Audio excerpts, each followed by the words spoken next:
Assalamualaikum warahmatullahi wabarakatuh. Tuan-puan, bila kita sampai ke bumi Madinah, bumi Ar-Rasul sallallahu alaihi wasallam, banyak aktivitinya. Yang paling penting adalah kita datang ke Masjid Quba. Kenapa kena datang Masjid Quba? Nabi sebut man tatahara fi baitihi thumma ata Masjid Quba fa shalla fihi kana lahu ka ajri umrah. Barang siapa yang bersuci pada tempat tinggal dia, ambil wuduk pada tempat tinggal dia, datang Masjid Quba, solat 2 rakaat, dapat pahala umrah. Dan Nabi SAW anjurkan kita untuk datang, bukan sekadar datang, untuk kita solat dapat pahala umrah. Tuan-puan, kami di Mursyid Al-Haram Travel Tours, kita bawa 3 kali Masjid Quba. Kan? 3 kali Masjid Quba, 20 tempat lawatan macam-macam. Kan? Tetapi kita hari ni nak cerita tentang Masjid Quba ni, tuan-puan.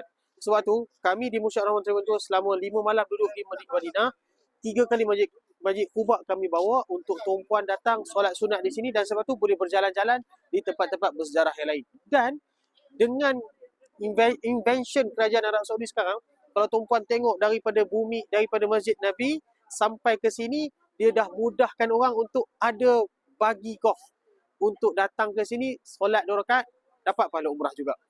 Siang kita dah buat ibadat kita dah buat program kita dan sebagainya. Tapi malam, aktiviti malam, selepas solat maghrib, mungkin selepas solat isyak dah. Selepas solat isyak dah makan, keluar, boleh aktiviti untuk naik bagi. 15 rial kalau datang naik daripada belakang sekali, di belah Syamaliyah. Ataupun belah depan masjid, 10 rial sahaja. Tuan-puan, kalau kata kita jalan saja, dia ada jalan yang straight way daripada Masjid Umamah sampai ke Masjid Quba. Itu jalan sunnah Nabi SAW. Dan itulah jalan yang bagi ni bawa.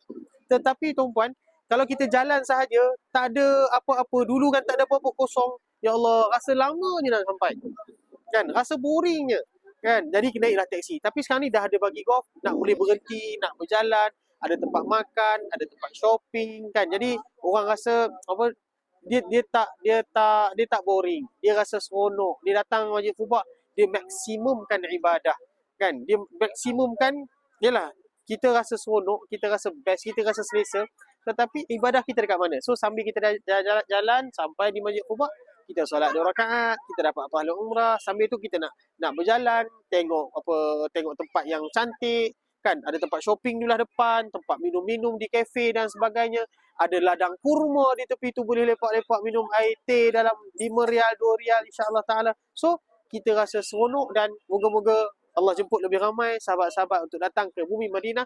Yang penting tuan-puan, kalau tuan-puan tak larat datang malam pun, kami di Mursyid Al-Haram Travel Tours dah sediakan 3 kali Masjid Quba secara percuma, alhamdulillah taala. Wallahu alam. Ingat umrah, ingat Mursyid Al-Haram Travel Tours.